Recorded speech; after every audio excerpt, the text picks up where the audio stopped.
I'm the only boy in my family. I have 2 sisters. And my parents were like, there is no shot that we are letting you go to the Army. We understand your convictions, but you're going to college and that's that. And I was like, okay. But here's the thing, I'm going.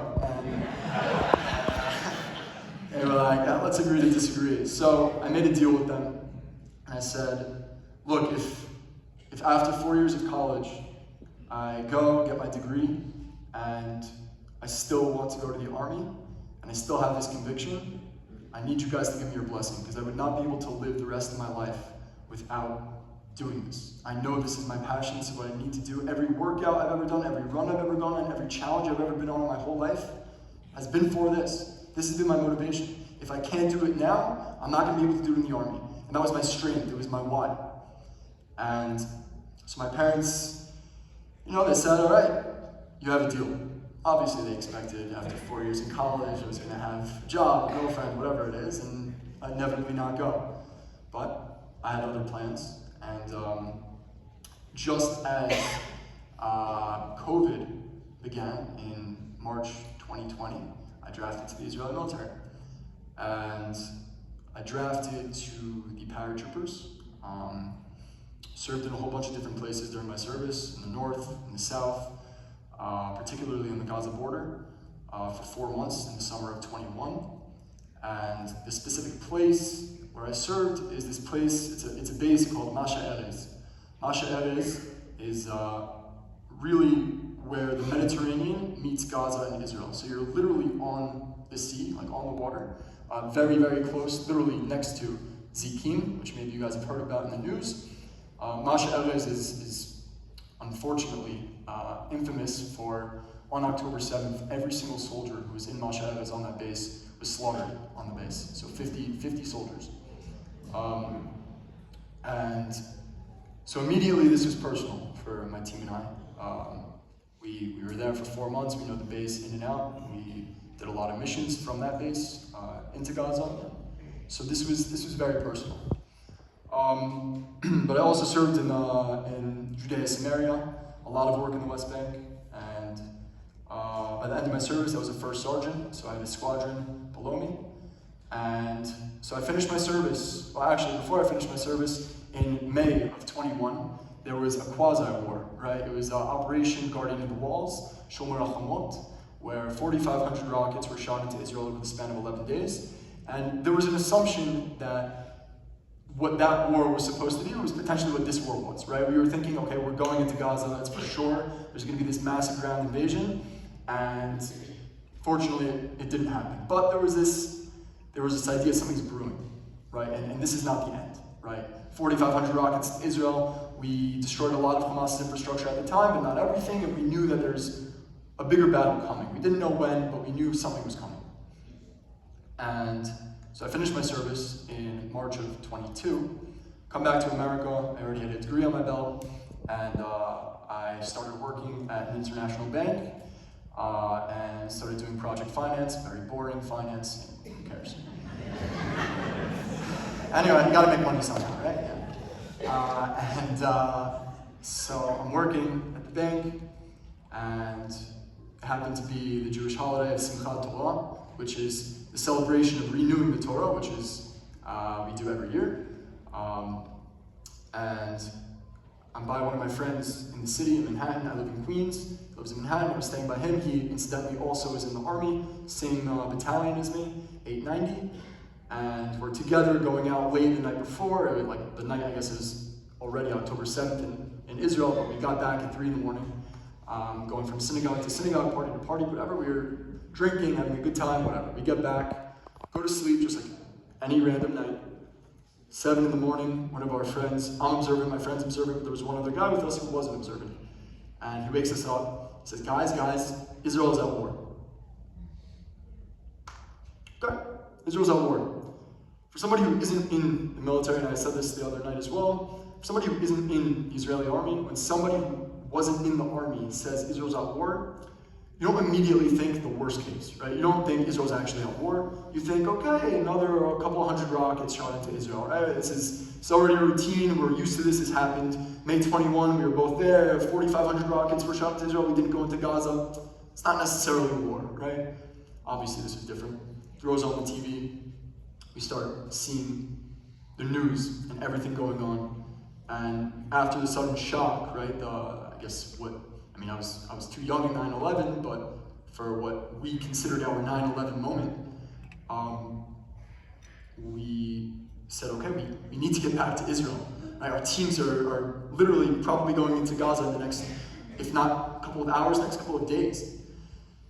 And so we run to the rabbi, again, we're observant, and so we technically can't turn on our phones and check because we're observant. And so we go to the rabbi, we get permission from the rabbi to open our phones just in case if we're getting called. Obviously we were getting called. And check my phone, 20, 30 missed calls from my team, my lieutenant, my officers, my friends, everybody saying, like, where are you? Get here now. Like, get here yesterday already, right? Like, it's that dire. The skies are going to be closed. We don't know what's going to happen. And on top of that, we already know that some of my friends are fighting.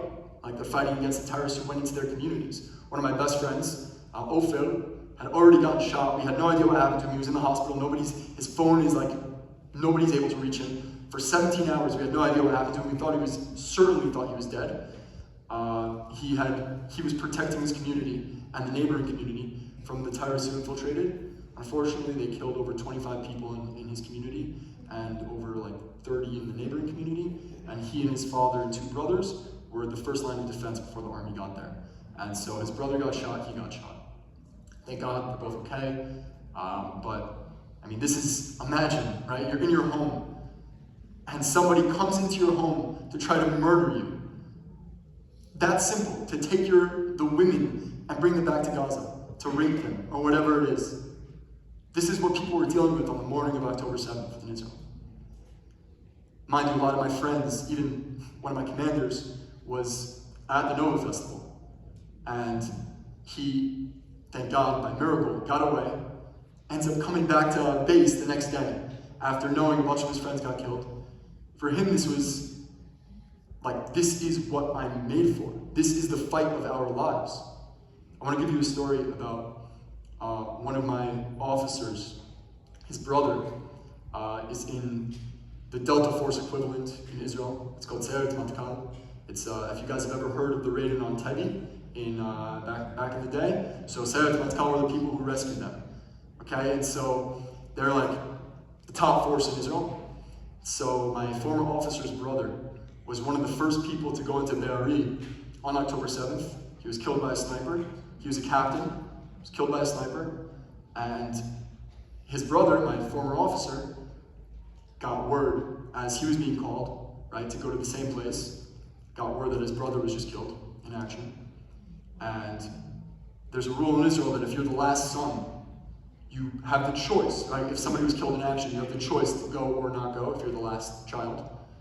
And so he calls his parents, says, Ima, Abba, Mom, Dad, Ariel is dead. He was killed in Be'eri. And what should I do? What do you guys want me to do? My team is going to go in. And they said, because Ariel was killed, you have to go. And so he inevitably, he ended up actually getting shot in the shoulder. This was at the very beginning of the war. He ended up recovering, went back to serve, and was with his team, and to this day he's still in the war. This is the mindset of Israelis. It's do or die. There's nothing else. This is it. We don't have anybody else. Unfortunately, this is the reality in Israel. And so, after a whole ordeal of figuring out work and my life and what's going to happen if I leave, etc., very difficult conversations with my family, as you guys can imagine. There's nothing more difficult than a child looking at their mother as she's crying at your feet, saying, do not go, do not go, do not go. And you tell her, unfortunately, I'm going. Like, I have to go. Right? They have the elderly, they have kids, they have women. If I don't go, who's going to go? And so people always ask me, why? Right? So many people signed up for reserves in Israel for the war, 300,000. and including 30,000 people from outside of Israel who came back to Israel to join and fight. So they asked me, why'd you have to go? You're above the age, you're not in the army anymore, whatever, it's not necessarily for you to go. And I said to them, and I always say this, and again, I said this the other night, so sorry for people who heard this already, but my whole life, I viewed myself like my grandfather, right? He fought in one of the bloodiest wars and one of the bloodiest battles in history for America. Maybe the bloodiest, right? And one of the craziest battles ever on Omaha Beach. And this guy's a hero, and I'm his grandson. What would he say to me? What would he tell me I need to do? But exactly, fight for your country, that's right.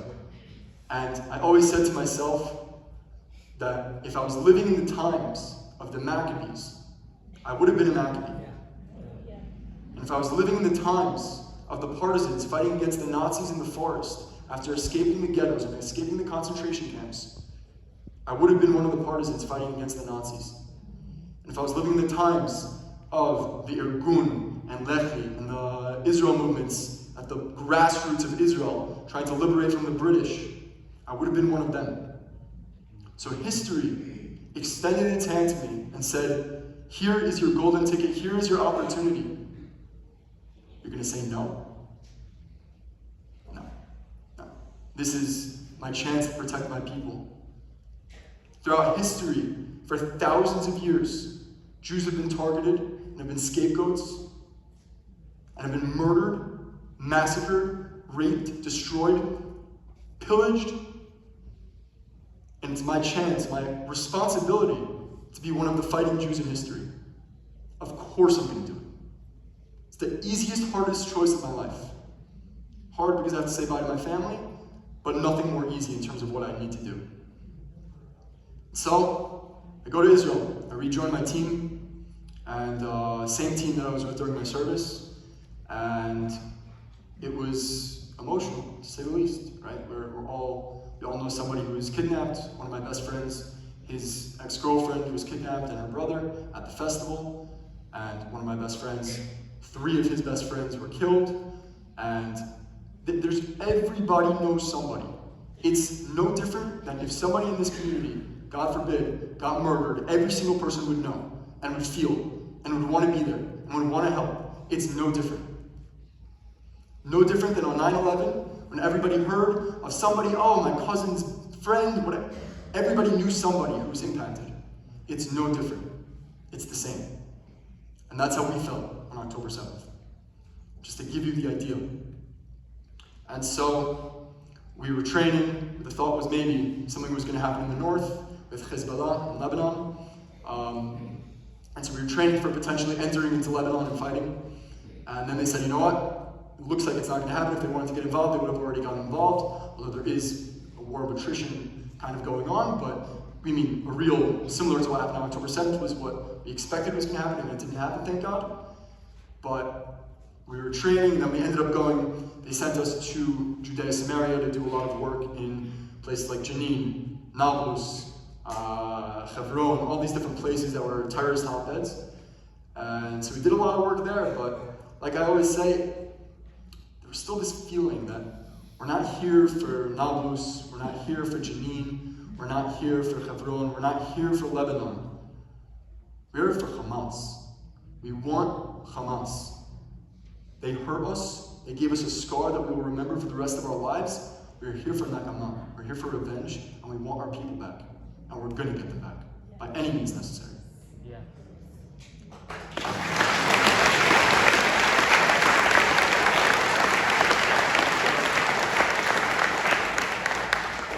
And so, we wait, and finally a number is called.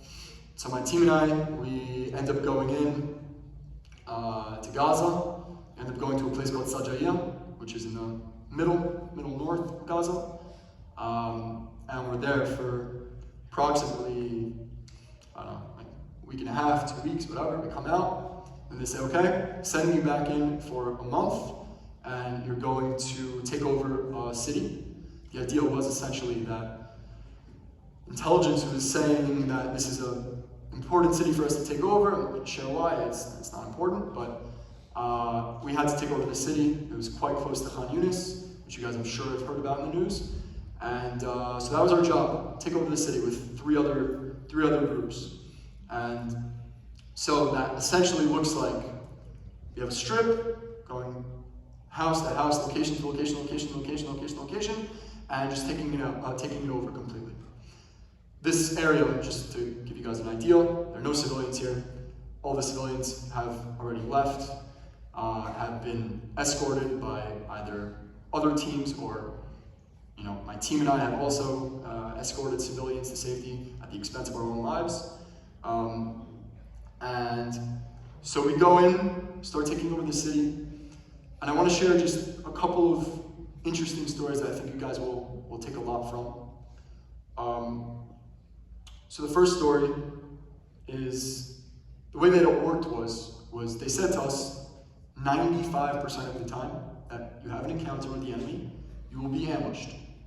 Expect that, right? They have drones that are going to find you first. You're not going to see the drones because they're a couple 100 meters up. Can't even hear them because you're wearing earplugs, and it's just, they're going to ambush you. Expect it. Whether it's an RPG, sniper, AK-47 fire, whatever it is, it's going to happen. And it's a pretty poor way to go about things, right? To know, like, okay, we're going to get hit when we least expect it. And so we're in this building. We finished up the work for the day, and we're in this building setting up camp for the, whatever it is, 3-4 hours that we're going to be resting. And we're in this building. Some people are relaxing. There's like an emda, there's like a defense position on the top floor. It's a 3-story building. And I'm in the floor below, directly below the window of the defense position with 11 other soldiers. There's 4 people in the defense position, and we rotate. And there's other people in other rooms, but there's about 40 people in the building. Essentially what happens is at some point in the late evening, not necessarily night, but late evening, all of a sudden, boom, RPG hits one side of the building. Everybody dives to the ground. We understand we're in the middle of an itaklut. We're in the middle of an encounter with the enemy, firefight. About a couple of seconds after that, this is usually how it goes. They shoot one, wait maybe half a minute, shoot another, wait half a minute, shoot another, all while things are going on. And so we get one RPG, then we get another RPG from a different end, we get another RPG from a different end, and we're shocked, okay? We're stuck in this building. We can't really leave. We don't know necessarily where it's coming from. There's AK-47 fire coming in. Literally, we're hearing the sounds. Like it's everywhere. We're like diving to the ground. Everybody's on the ground. I'm a sharpshooter. I'm a commander. So my job is to get to height, as it would be in any of these situations. So myself, a couple of machine gunners, and a couple of other grenade launchers and commanders go up to the top floor at that defense position, and we're going to neutralize the threat. Yeah, okay, thank God. We end up neutralizing the threat. We kill about 8 terrorists that night. There were 2 other terrorists who got away, but thank you very much. Appreciate it. There were 2 other terrorists who got away, and the way that Hamas works is they use this psychological warfare. What do I mean by that? They put out videos specifically of them attacking soldiers and saying that they killed such soldiers, right? So one such video that they put out is from this exact incident of them attacking my team and I, where you see them shoot the first RPG, and then you hear, like, you see my officer, you see my friend in the defense position, and then it cuts to the night, they shoot the first RPG, and then you hear like a bunch of gunfire, and then they cut the video. But in the snippet that they put out, they say they killed my officer and they killed my friend. Thank God they did not. But when you look after the entire incident, we went around to assess what was going on. By the way, it was the middle of the night, and it was very, very dark. There's no lights in Gaza, right? You can't turn on lights because it's obviously dangerous. You're putting yourself at risk. And so you really only have night vision. It was only at the morning when the sun started coming up that we actually saw the damage to the building. One of the RPGs hit, say this little square here is where the defense position was. My team and I are on the floor below, right, with 11 people here, including myself, 4 people here. One of the RPGs made a gaping hole smack in the middle. Smack in the middle. And I remember seeing the explosion. And it was like, if this RPG was 5 feet above, without a doubt, the people in the defense position are killed. It's not even close. If this RPG was 5 feet below, myself, I would not be standing in front of you people today. And the 11 other soldiers with me, arguably all dead as well. Talking about cataclysmically bad situation. Miracle, absolute miracle. But let's one up that miracle. In the morning when we see what happened to the rooms, there are walls riddled with bullets everywhere. And not a single person was more than like slightly injured. It was crazy.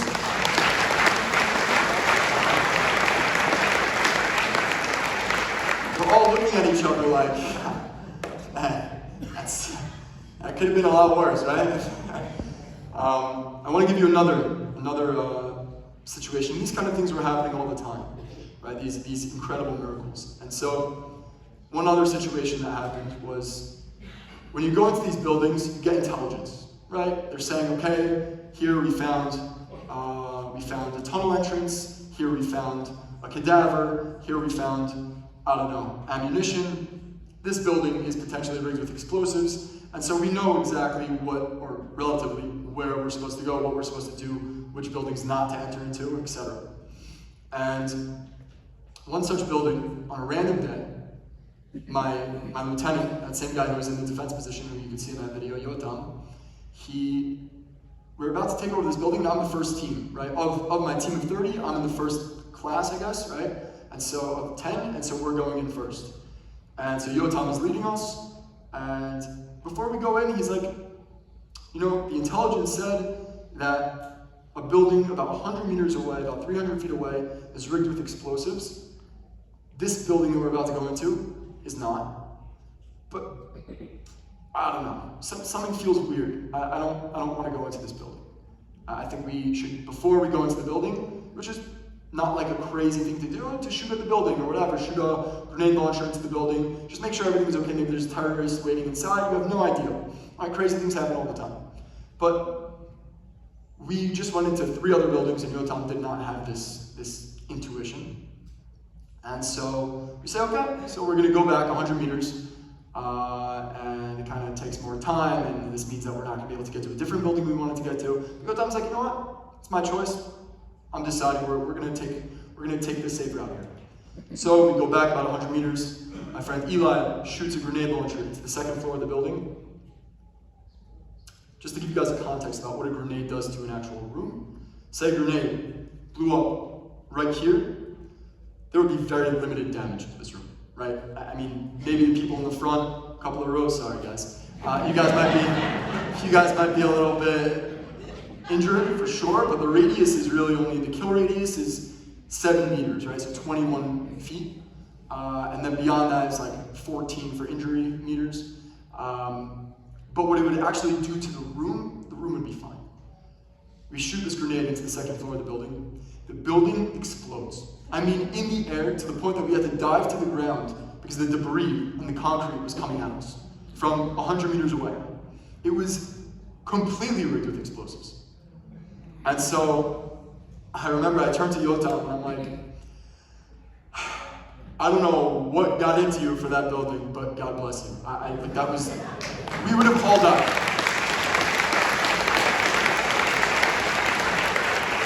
We would have all died, and it's not even close. Right? You wouldn't have even been able to find their bodies.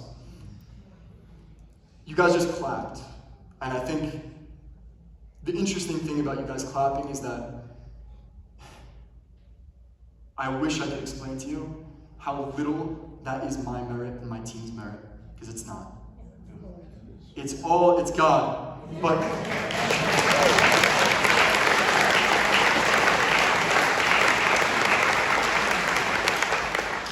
also, with God, it's every single one of you who have been praying for us and saying extra prayers and thinking of us and giving us your thoughts and giving us your prayers in our darkest hours. I mean it when I tell you I would not be standing in front of you today speaking to you if not for each and every single one of you. Truly, truly, I mean that. So thank you, really. You guys deserve a clap. We truly feel it. We feel the prayers. We really, really do. The difference of a bullet hitting my chest or hitting right here is your prayer. The difference of the RPG being 5 feet below or 5 feet above is your prayer. It's not us. It's not our luck. There's no luck. It's all God, but that comes from you, and you're begging God to help us. So thank you.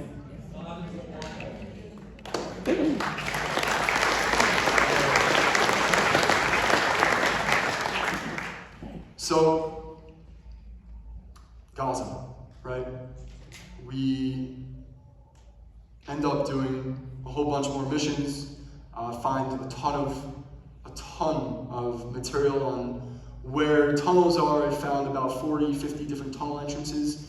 My team and I probably, I always say, we don't count the people we kill, we count the people we save, but my team and I, we end up, thank God, neutralizing about 50, 60 terrorists in our about 50 days in Gaza.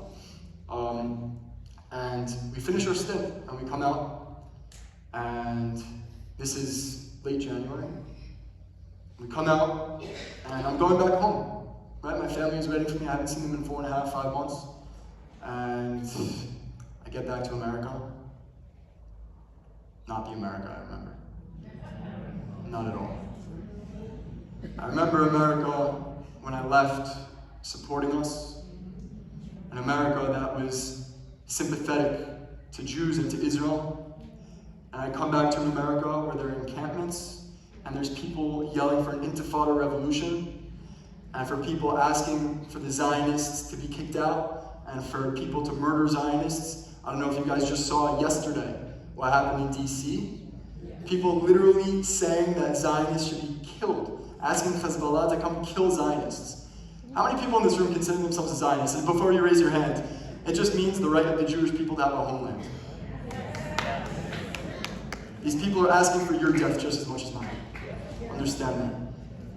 And as we speak right now, there are 5 U.S. citizens who are hostage in Gaza and have been for today's 247 days. Why is nobody talking about that? This is not an Israel against Palestine. This is not a Muslim against Jew issue. This is inhumanity against civility. Okay, this is terrorism against democracy.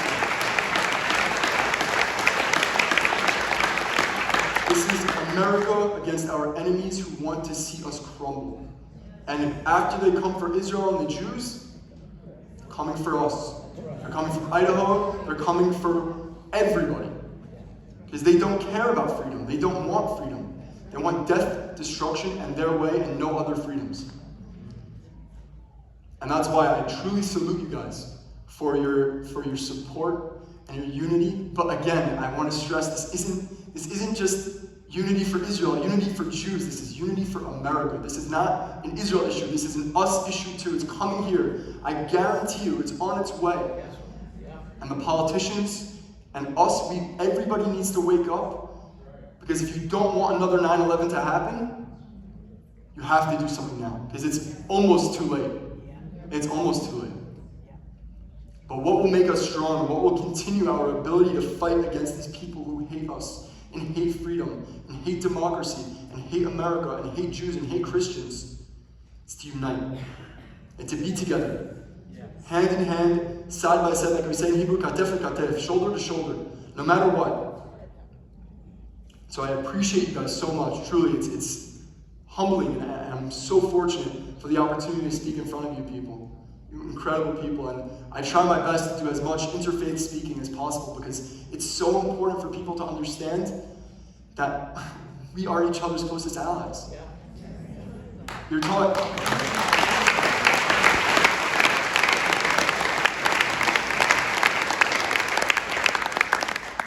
And we have to be here for each other. It doesn't matter what happens, we have to be here for each other.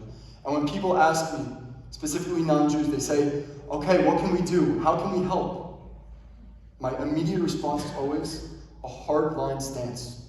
That you stand with us unconditionally.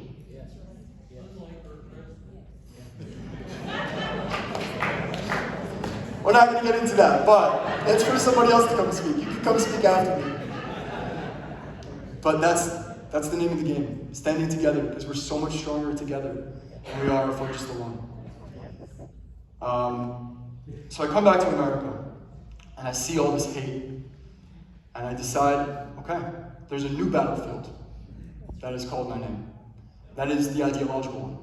So I've been to all the encampments, and I've been doing debates, and I've been doing all this stuff, and even today, I was at the shul, at the Chabad, in Boise, with the rabbi, and somebody tried to come into the Chabad, tried to break into the Chabad. We're talking in the synagogue, and these people always say anti-Zionism is not anti-Semitism.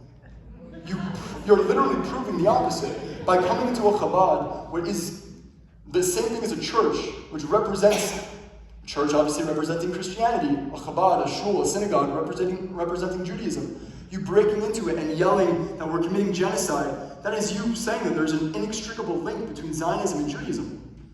This is what we're up against. These people don't understand. They're so crazy. But unfortunately, and maybe it's not the majority, the silent majority has to be relevant. And why did Nazi Germany succeed? Because the silent majority was irrelevant. We need to be relevant. We need to speak out against hate, all forms of hate. And if we continue to do that, we will be successful, and we will win, and the light will shine.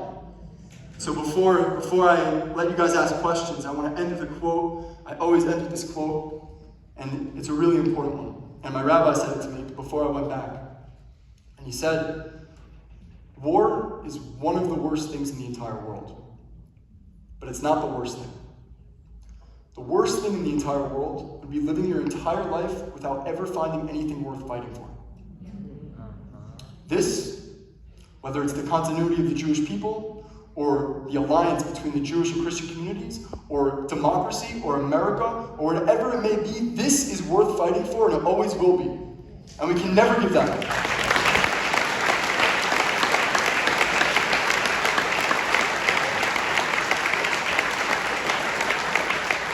As I thank to all of you incredible people, I thank you again for your support, and I hope for very, very good, happy, healthy, and peaceful times for all of us. Thank you.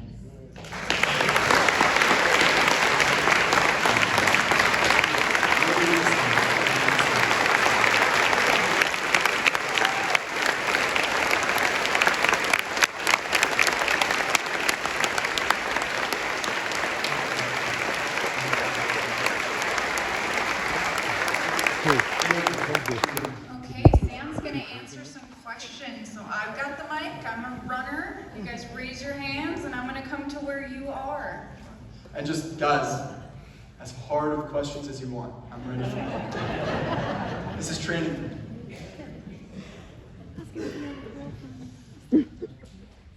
Does Israel think that the hostages are still in Gaza, or have they been smuggled out?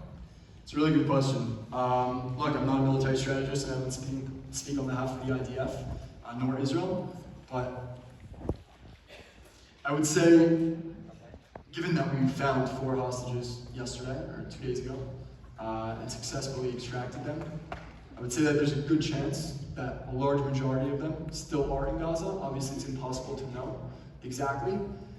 I am confident, given that Israel has formerly, whether in Sabina or whether in what's it called, back in, I was saying the rescue mission, I'm sorry, thank you very much, I forgot the word, in Tevi, that we've been able to extract people from outside of Israel as well. I'm positive that if there was a need for it, we'd be able to do it and succeed.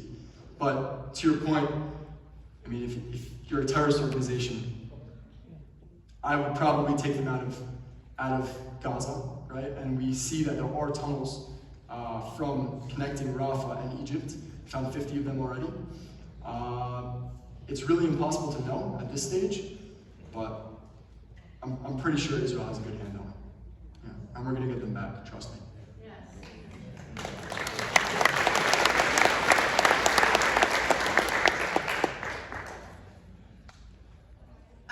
The hostages were found in 2 different, is that correct? Yeah.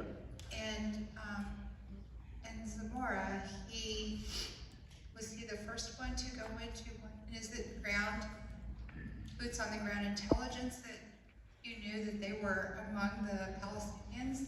Is that true, that they were with the Palestinians? That the hostages were The hostages? Yeah. So that just seems so bizarre. You would think it would be bizarre. Unfortunately, that's been a tactic that Hamas uses consistently throughout the war. I mean, they're hiding.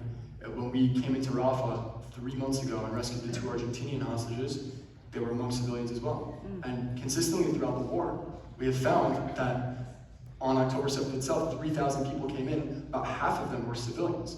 And took, like Noah, for instance, the Asian hostage, she was taken by civilians. She wasn't taken by Hamas. And so it's really unfortunate that civilians are brought into this mess, and this is an important point that I want to bring up. People are complaining about the fact that a bunch of, we don't know whether they were innocent or not innocent, Palestinians were killed in the process of the extraction yesterday. The response that I like to have for that is threefold. 1, if you never took our hostages, we would not have to go get them back. Okay?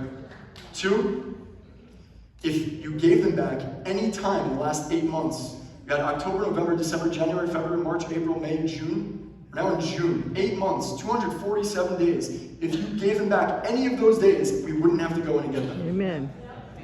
And finally, if you didn't hide our hostages amongst your civilians would not die. If you can't be upset when civilians die when you fight a war among civilians. So I'd like to say to all those people complaining that civilians died, A, blame Hamas, but B, we are coming to get our people. We're going to get them back, so either stay out of our way or take a seat.